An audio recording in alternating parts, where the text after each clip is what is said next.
along the Kiwi Gardner, Guy Valentine. It's a bit of a battle for drivers without cover. I'm talking if you don't have any shade, because you're fighting some pretty bright sunshine. And also caution on Highway 7 going east and and northbound Don Valley Parkway on the ramp to eastbound 401. We've got a disabled vehicle. June the 14th, 2002. It was just another busy workday with all the usual hustle and congestion. With all the close calls and near misses that people all over the world have come to accept as the normal level of risk in everyday life. But on that day, high overhead and behind the sun, what no one saw coming, what no telescope on Earth was able to see against the blinding light, was an asteroid big enough to destroy an entire city. From behind the sun, asteroid 2002 MN came hurtling towards Earth, faster than a speeding bullet. It shot past, less than a third the distance to the moon, and nobody saw it, until 3 days later, when the rock emerged from Earth's shadow into the night sky, going away. It looks like the Earth just dodged a bullet. Actually, it was an asteroid. Scientists say it blew by last week at a distance they describe as a close shave. The airline industry would call this a near miss. Scientists who study asteroids and comets called it a problem. The threat of asteroid impacts on the Earth is very real. We know that throughout history this has happened. The craters we see on the moon are examples of the kind of impact history that the Earth has had. But it also happens very rarely.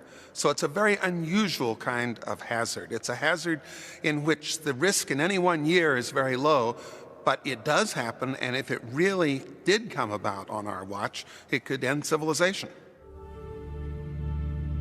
These cosmic bullets originate on the far side of Mars, in the main asteroid belt, where a bracelet of celestial debris circles the sun. Millions of rocky fragments, building blocks of a planet that never quite came together when the solar system was formed.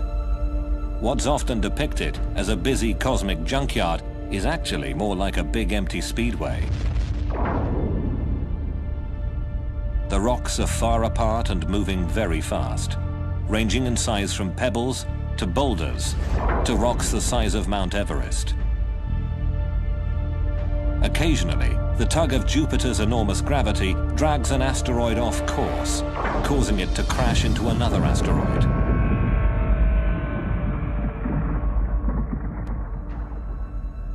Some veer away into new orbits that cross the paths of Mars, Earth, Venus or Mercury.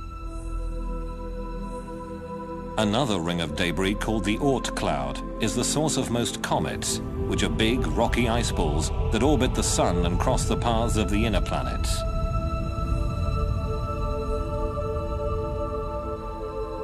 All the inner planets and our moon bear the scars of numerous asteroid and comet impacts. We do get hit all the time by pieces of debris from asteroids and comets. In fact, 40,000 tons of cosmic debris plummets into the atmosphere every year. We see them every night as shooting stars. They don't hit the Earth very often, but when they do, clearly it isn't just going to be a matter of a shooting star seen in the sky. So it is inevitable. It's only a matter of time before the next big one hits us. Even small rocks can make a big impression. In 1908, about 2,000 square kilometers of Siberian forest were instantly flattened as an asteroid exploded near the Tunguska River. The impact site was so remote, researchers had to mount a wilderness expedition just to find the place. When they arrived, there was no crater. Paintings, based on eyewitness accounts, described a fireball. A horrendous explosion in the sky. Didn't actually come crashing down to the ground. It exploded maybe 5 to 10 kilometers up in the atmosphere, and that made a big blast wave in the atmosphere, and that is what did the damage. All this was caused by a relatively small asteroid.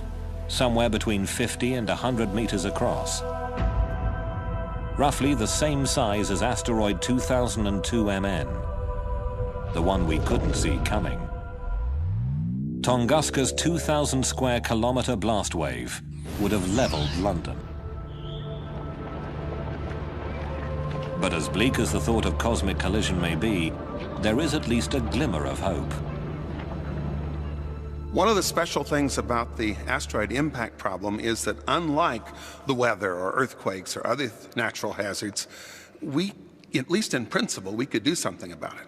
And when we know one's coming for us, our claim is that the technology is available today to stop it. On the Earth, we've got active geology, we've got volcanoes, we've got earthquakes, we've got continental drift, we've got rain, we've got wind, we've got storms, we've got snow. All of those things erode away craters, and that, in some ways, actually fools us into thinking that indeed the Earth doesn't get hit as often as it actually does.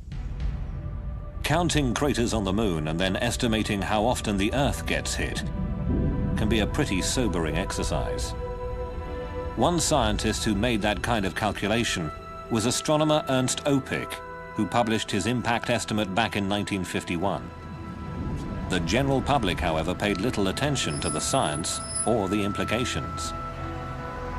But one individual who did take the issue to heart was Lembit Opic, the astronomer's grandson, who got himself elected to Parliament. My grandfather is the reason why I carried on in politics, what he initiated in science. In essence, he was a pioneer. He saw the danger of asteroid and cometary impacts with the Earth, and he had the courage to speak up about them. And he did that at a time when it wasn't really taken seriously, in the 1950s and 1960s. After years of pushing and prodding, Lembit Opic convinced the British government to commission a comprehensive scientific study of the asteroid and comet threat. The expert conclusion was, the threat is indeed real. Now, the government has set up a task force to examine the risk of an asteroid hitting the Earth. Still, skeptical politicians might want to get on the bus and take a trip to the Natural History Museum. Ask any schoolchild who's been there recently, and you'll hear a fascinating and truly scary tale about what happened to the dinosaurs. The dinosaurs were alive here. They were dead when this sediment was deposited, and this layer is one of the most unique layers in Earth history.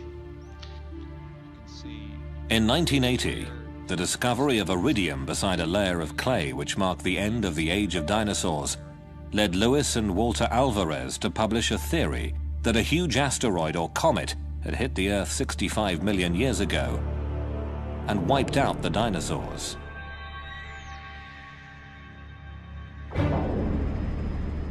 But for this concept to be confirmed, there had to be a crater. There may be tons of dinosaur bones in these dry canyons, but where on earth was the big crater? Just the kind of mystery a budding young scientist would love to solve. When I went back Off the coast of Mexico's Yucatan Peninsula, Dr. Alan Hildebrand investigated a huge gravity anomaly discovered by oil drillers back in the 1950s.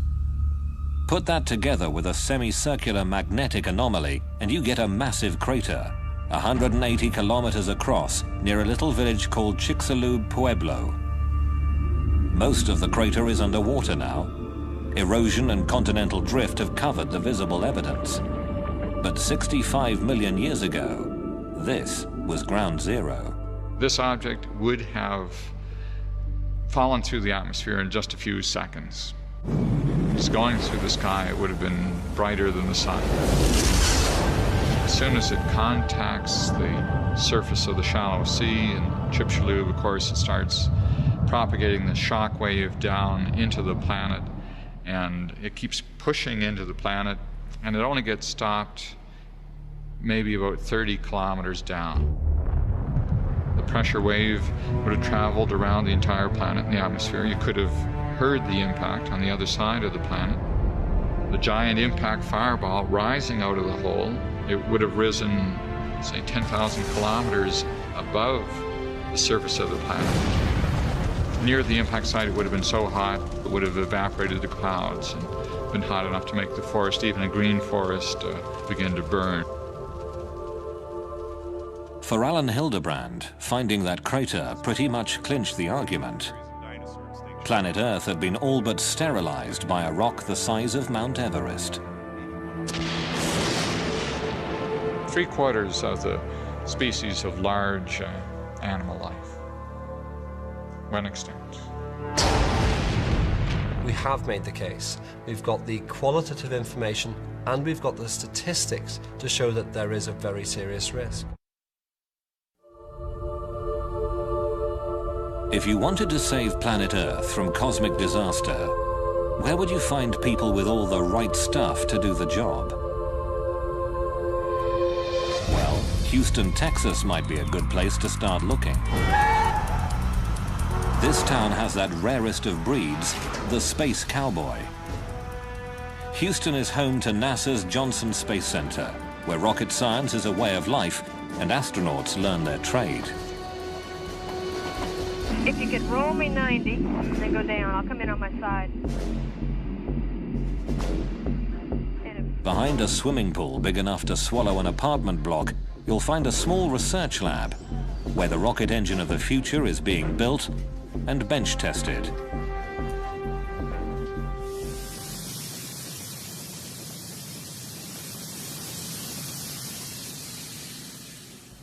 Yeah.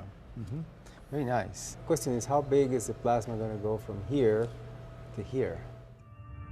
Dr. Franklin Chang Diaz is one of the lead researchers, as well as an astronaut with 7 shuttle missions under his belt. And in fact, there was a time in one of my flights where we got hit by very tiny micro meteorites, perhaps, or some sort of orbital debris, which made little tiny dents or little craters in the windows of the shuttle. Well, that tube is welded. Yeah, I did it. You already welded it. Yeah, I did it. First-hand experience with rocks in space gave birth to a new idea and a dual purpose to Chang Diaz's work here. His rocket engine has been developed for long-distance missions to Mars, or as far away as the icy moons of Jupiter. But it could also be used to push a dangerous asteroid out of harm's way. I am concerned enough to think that we need to not waste time arguing about it as to whether it's real or not. I think we need to move ahead and do them. Well, I'm wild and the hell's free. Come on, baby, you belong to me. Sweet kiss makes my engine start.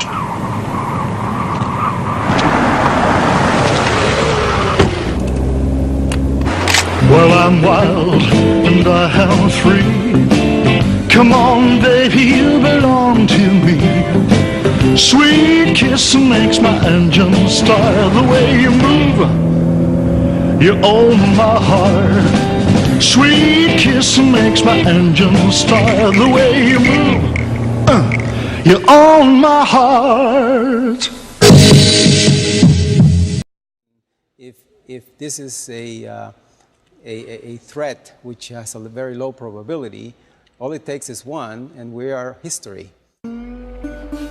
But before we can send a spacecraft chasing after a rogue asteroid, we have to know where to look for it. In the American West, if you drive across the desert to the White Sands Missile Range in southern New Mexico, you'll find the most powerful and effective asteroid hunter on Earth. Scientists here have tested everything from rockets to the very first atomic bomb.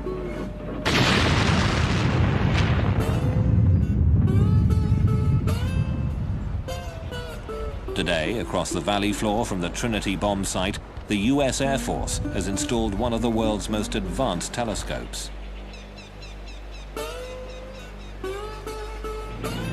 This state-of-the-art technology was developed by MIT's Lincoln Laboratory as part of the Star Wars anti-missile defense system.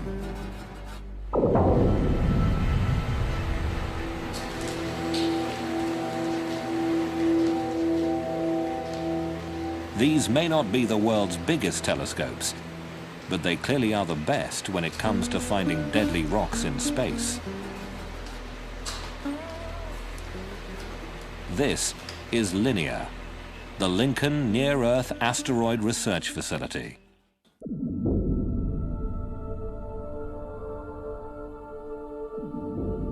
On a given night, when we scan the sky with this, we'll find perhaps 10 to 12,000 moving objects in the sky. Now, most of those are main belt asteroids, and as such don't represent any danger to Earth. But on the other hand, something like half of those will be brand new discoveries, and buried in there will be 1 or 2 near-Earth objects. Because the Earth rotates, the sky is always moving overhead. To get a clear picture of an asteroid, you have to make the sky stop moving. And you do that with a telescope that can track or follow the stars. This way, you can take time-lapse pictures that isolate the blur of fast-moving asteroids against a crystal-clear sky. It then records these pictures like a TV camera on a computer chip that has 20 times more detail than the picture you're now watching. The linear computer deletes previously known stars and planets, leaving a less cluttered time-lapse sequence of the new discoveries. At the end of each night shift, Linear's thousands of new discoveries are emailed to the International Astronomical Union's Minor Planet Center at Harvard University. A team of only 3 scientists must cope with the avalanche of new sightings, searching for potentially hazardous asteroids or comets.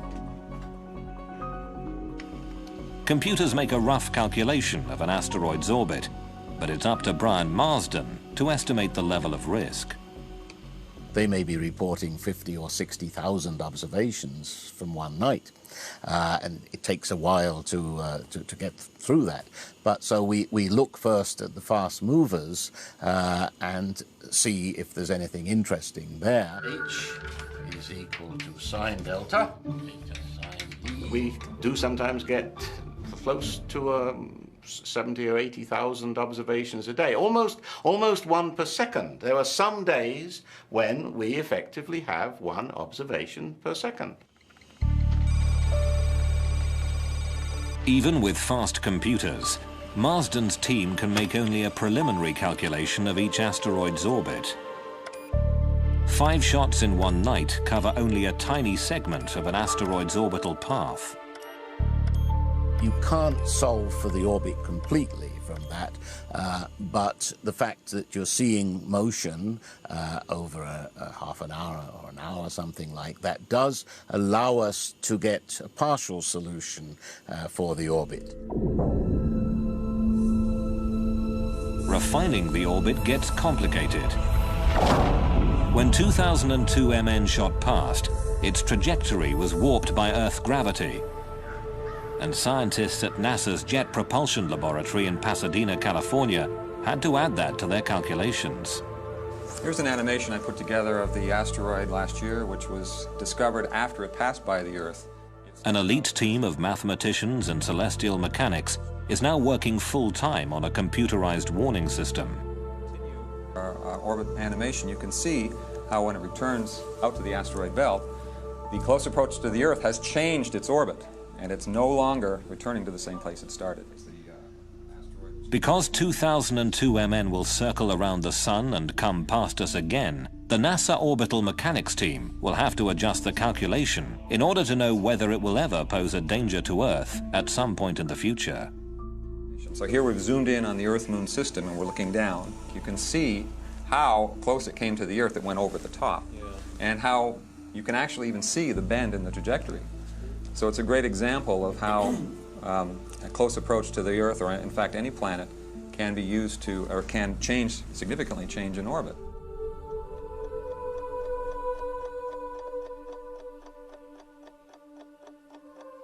To know where an asteroid is likely to be in the future, you need a model of the solar system.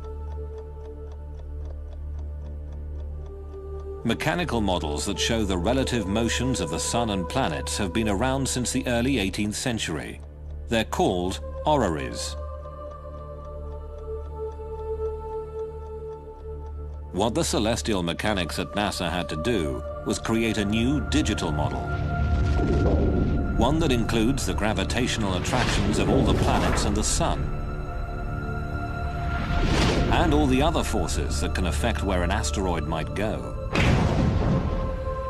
You just compute what forces are acting on this particular asteroid from all the planets and many of the minor planets in the solar system, and then we can actually trace the motion of that object around the solar system for hundreds of years. For scientists, the acid test of their mathematics came when a strange new comet raced toward Jupiter. A stream of cosmic bullets that would shock and amaze millions here on Earth.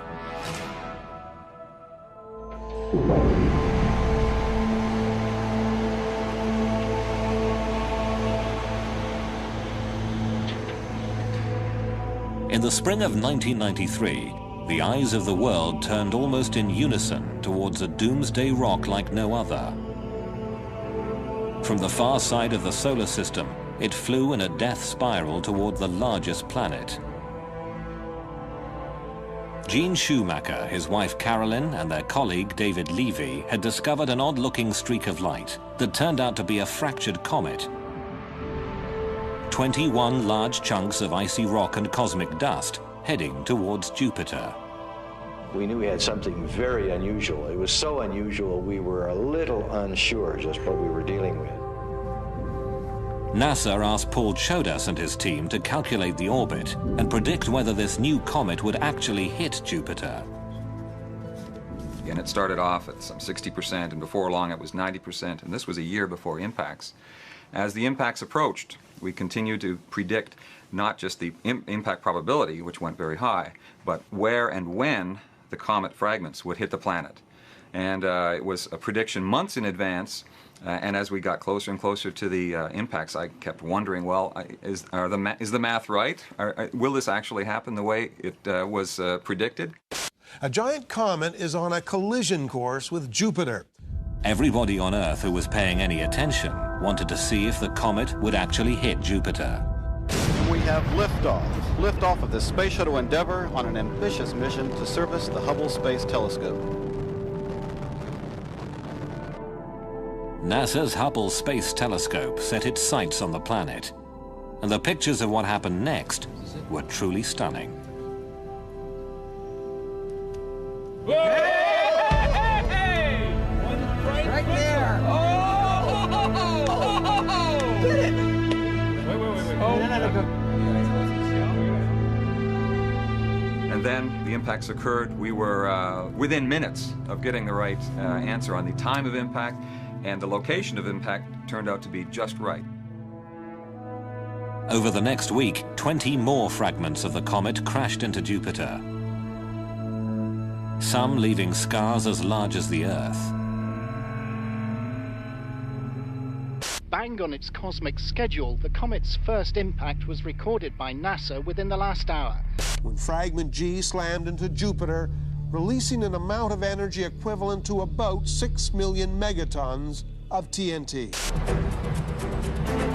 In the wake of SL9, a group of concerned scientists gathered in Italy for a brainstorming session. They created a brand new international organization called the Space Guard Foundation. Okay, I'm going to join. To promote the discovery and study of near-Earth objects.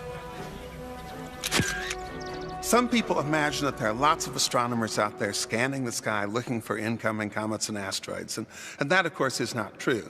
In fact, until recently, there was hardly anyone out there looking. It's going to glow for about a half an hour and set everything on fire around you. But whose job is it to defend planet Earth? Weapons scientists from the United States and Russia had already held a series of meetings and came up with their own ideas about how to deal with the impact threat. You blow off some material, you get a reaction in this perpendicular direction. The military establishment under Star Wars had created a whole lot of devices, or at least concepts, for weapons in space and devices in space. And in the early 90s, when the Star Wars program was looking a little bit iffy, I think there was some motivation for them to try to apply their technology to this newly discovered hazard from asteroids and comets. The military approach to the problem proved to be controversial. The notion of sending nuclear weapons into space generated an immediate backlash. Edward Teller was proposing that we blow up an asteroid to show that we could protect the Earth. And I thought that was a pretty crazy idea. Blowing up an asteroid with a big bomb has a lot of problems associated with it, violating treaties, taking a single asteroid and making a swarm of smaller asteroids. It seemed like it was more of an interest in bombs than it was a serious interest in defending the planet.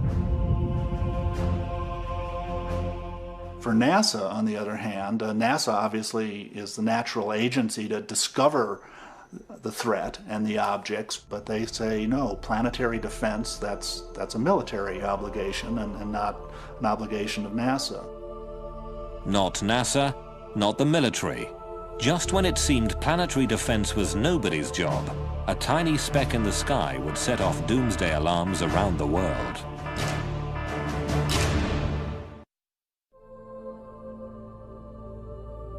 On a winter's night, the 6th of December 1997, a dim streak of light moving through the constellation Cancer was captured by a telescope in the Arizona desert. Big enough to destroy civilization as we know it, asteroid 1997 XF11 seemed to be heading towards Earth.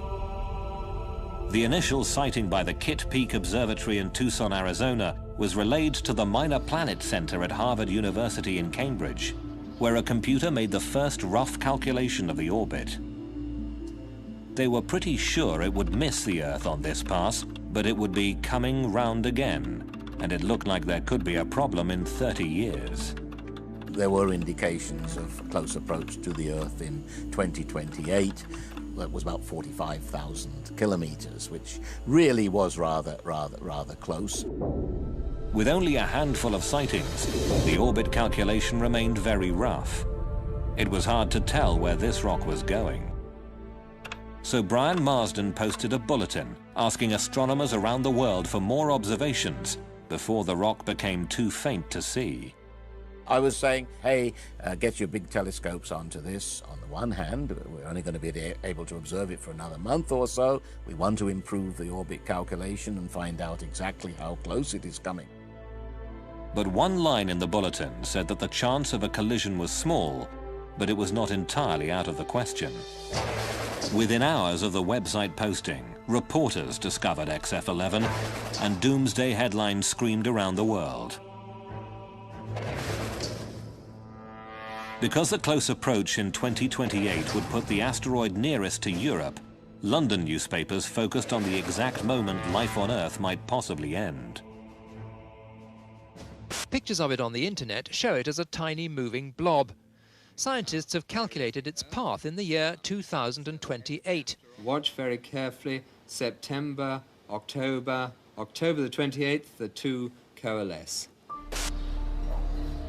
But at NASA's Jet Propulsion Laboratory in California, the orbital dynamics team thought there must be some mistake. The asteroid's orbit was affected by it. To my great surprise, when we ran our software, it said that the probability of impact of this particular asteroid in 30 years was essentially zero. As it turned out, the end-of-the-world asteroid would miss the Earth. That big rock in space posed no threat after all. A frantic hunt through the archives at NASA had turned up photographs of XF11 taken 8 years earlier. And as soon as those were placed into the orbit determination process, they confirmed the fact that there was no chance that it could hit the Earth in 30 years. The public at large was not understanding uncertainty in this. They wanted an immediate answer. Is it going to hit us or not? But people were paying attention. One side effect of the false alarm was that public and political awareness of the threat had been raised. 2 months after XF11, new hearings were held in Washington, and NASA was told to speed up the science of asteroid detection. Finally, it seemed, there was a political will to do something. Congress gave NASA a 10-year deadline to search the skies and get a fix on the largest of the doomsday rocks. They called it the Space Guard Survey. While astronomers geared up to search the skies, Hollywood was going into overdrive. I would go to every dinner party and I would say, are you aware what would happen if a comet was actually on a collision course with the Earth? Oscar-winning screenwriter Bruce Joel Rubin was hard at work on the remake of a sci-fi classic. The new film, called Deep Impact, would be a Steven Spielberg production. When we arrived at our hotel in New York, the porter was so incredibly careless with our bags. And the room they gave us, it was beautiful. A broom closet. But the worst part was the shower. My wife drying herself with the Egyptian cotton towels. Shower curtain defined that whole vacation for her.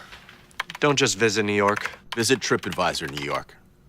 With millions of reviews, a visit to TripAdvisor makes any destination better. An army of scientists work desperately to build this giant rocket, this modern Noah's Ark to carry a few picked survivors of our doomed civilization. I think the thing that was hardest for me was the realization that people would have to be chosen to survive. Let's take the ship away from them! Come on! Probably a very, very small percentage of human beings would be left on the Earth able to survive something of the intensity of the comet that hit and destroyed the dinosaurs. So I felt making this movie is not just a mission to tell a good story, it's to change minds. It's to let people go, this is something real. This can happen to us. This movie is a wake-up call. It's not just a Hollywood movie, it is pointing at you.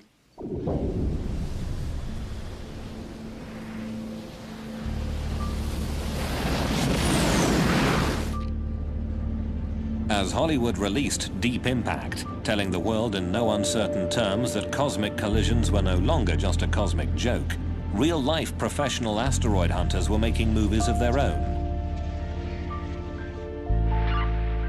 But instead of using cameras, they worked with delayed Doppler radar. Take the same technology behind a police radar system, jump the power to 400,000 watts, and you've got NASA's Deep Space Network, with huge multi-dish systems, like the Goldstone tracking station in California's Mojave Desert. This is the main room of the pedestal of DSS-14. The first time radar astronomer Stephen Ostro bounced a signal off a rock in space, a wobbling blot of pixelated data bounced back. What looks like digital gibberish spoke volumes to Steve Ostro. Radar really does three things at once. One, it works at long wavelengths, so you're sensitive to structure on large scales and metal concentration. The other is you can make pictures. And you can't do this from the ground in any other way. You make pictures of objects, and then we take a sequence of pictures, and we go through a computational process to produce the 3D models. That's the second thing. The third thing is that it makes very precise measurements of distance and speed. When the 1,000-foot radar dish at Arecibo in Puerto Rico bounced a beam off an asteroid called Castalia, the data was translated into a 3D computer model. The very first radar movie showed how Castalia spins and revealed that it was actually two massive chunks of rock held together by weak gravity. Every time they made the trip to Goldstone for a new radar target, Ostro and his team were like kids reaching into a box of chocolates. They never really knew just what they would find. Asteroid Cleopatra, shaped like a dog bone, was roughly the same size as the state of New Jersey and was made almost entirely of metal. Echoes from asteroid Tutatis produced images of a rocky, cratered surface and a wobbling, tumbling spin. Every single one of these objects that we've made a shape model of is very different. This is Tutatis. From a telescopic smudge of light to a 3D-shaped model, radar gave them physical details and the first clear idea of what asteroids are really like. In the year 2000, the radar movie crew developed a dark and mysterious new image, Asteroid 1950 DA, a big rock that gave everybody a bit of a shock. Once we got the radar data, We began the normal process of just seeing how far in the future we could predict this thing before the uncertainties in the orbit blur out.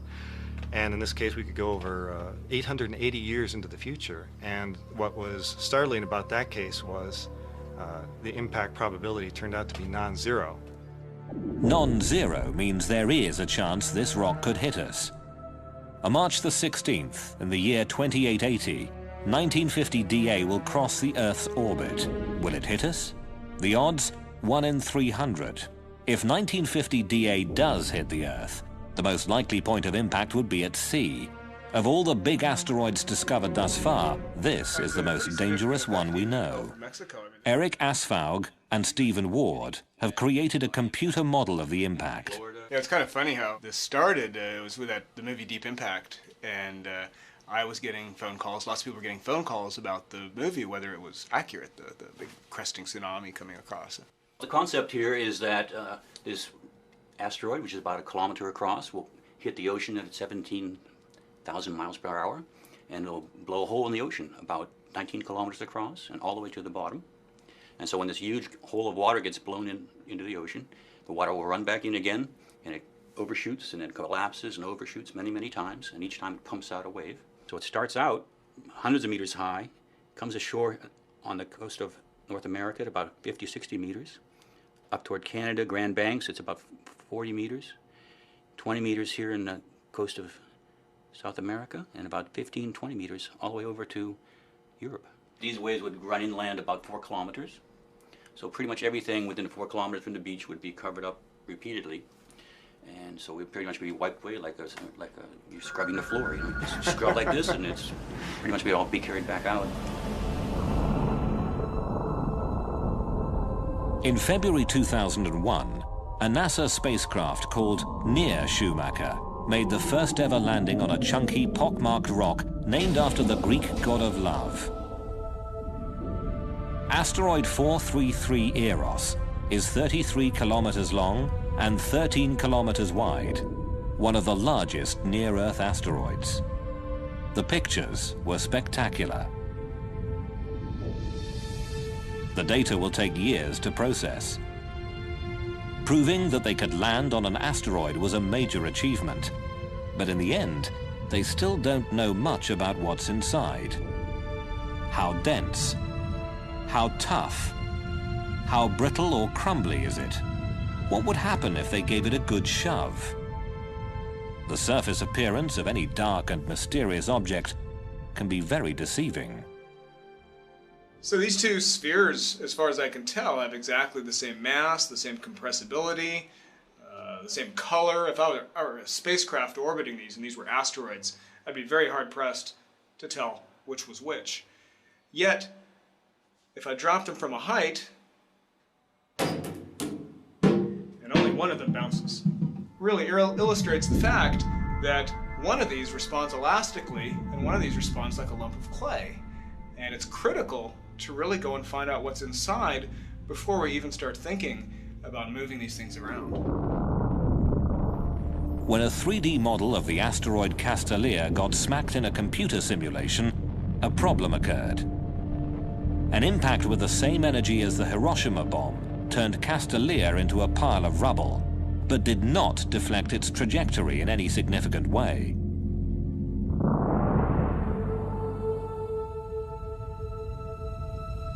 But there are other ways to apply force to deflecting an incoming asteroid.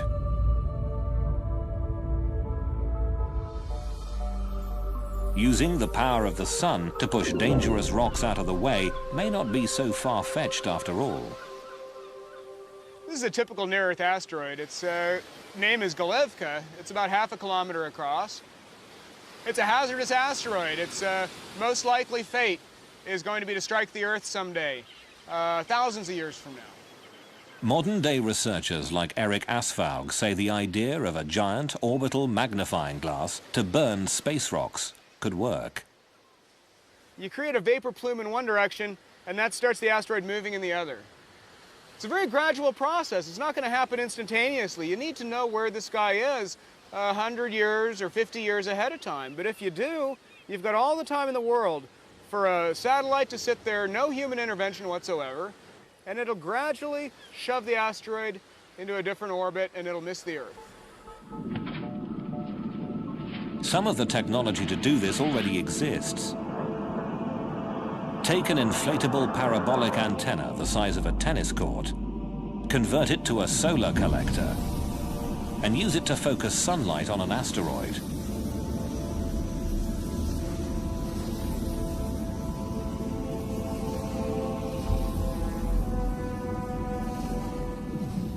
The Russians have built and are testing a giant sail that captures the minute pressure of sunlight. Just attach the sail to an asteroid and let the rock hitch a ride to someplace else.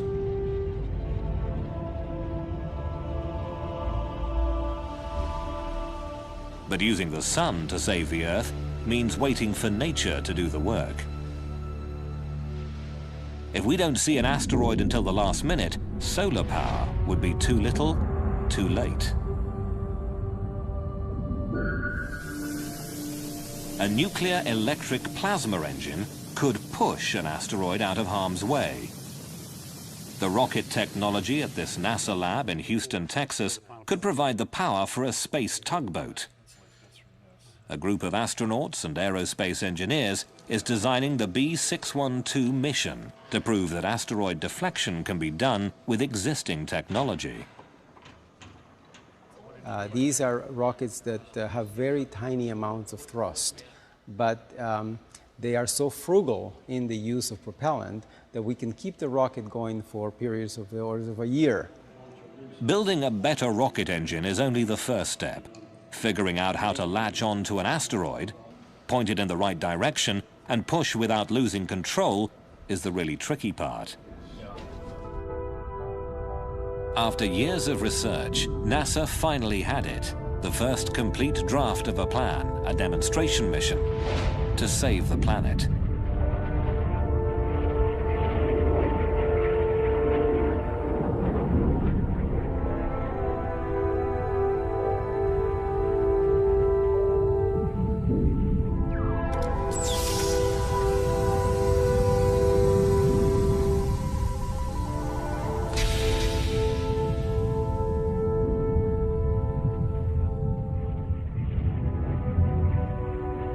We can move the asteroid off the impact with the Earth 10 years later so that it misses the Earth, and not just miss it randomly, but miss it very precisely so that we don't simply pass on the problem to our grandchildren.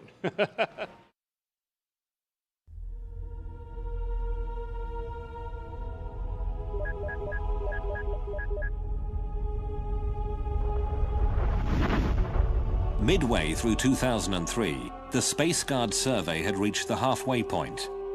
A little more than half of the kilometer-sized near-Earth asteroids had been located, and the news was mostly good.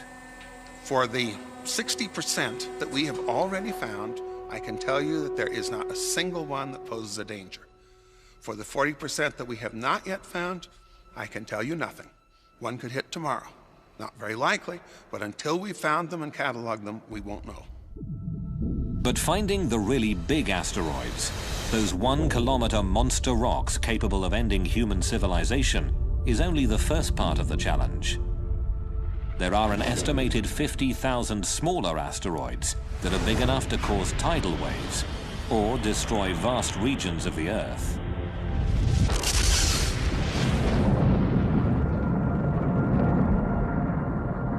A 200-meter asteroid happens maybe once every 10,000 years, but that's like 600 megatons to 800 megatons exploding in one place. Recall the small 60-meter rock that exploded over Siberia in 1908? Well, even though it could have destroyed a city like London or New York, rocks that small are not included in the current Space Guard survey, meaning no one is officially looking for them.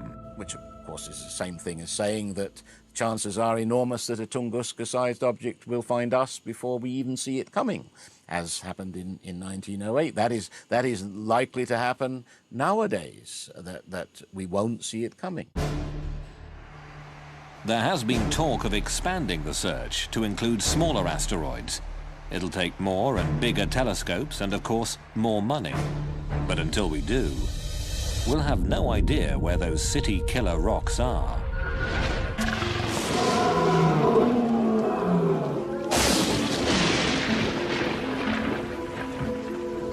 Evolution on Earth has proceeded in part because every so often a global catastrophe comes along, pushes the reset button, and new things happen. It wiped out the dinosaurs 65 million years ago, and at the time, we mammals were just furry little creatures burrowing around in the ground, and an asteroid or a comet impact took out our principal competition.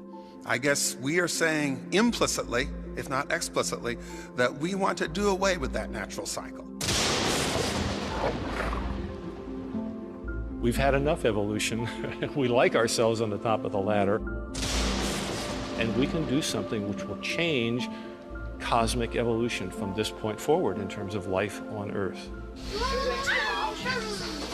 Dinosaurs ruled the Earth until a big rock wiped them out. The question is, will another rock do the same to humanity? Let's get a couple good pictures here.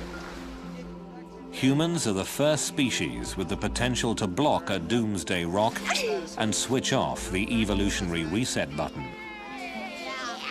People very often say, look, you're just a doomsayer. You think that these awful things are going to happen. I'm not that way at all. I'm entirely optimistic. The way in which I view asteroids and comets and the possibility of them hitting the Earth is that it's a great challenge. Thank goodness we've realized the hazard and the danger before the next one happens. It's given us time, we hope, to do something about it. Scientists can study the sky and find the dangerous rocks ahead of time. Astronomers can do the math and predict the orbits. People have the desire and the right stuff to do the job. There's a whole new field of science that could give humanity an option the dinosaurs never had.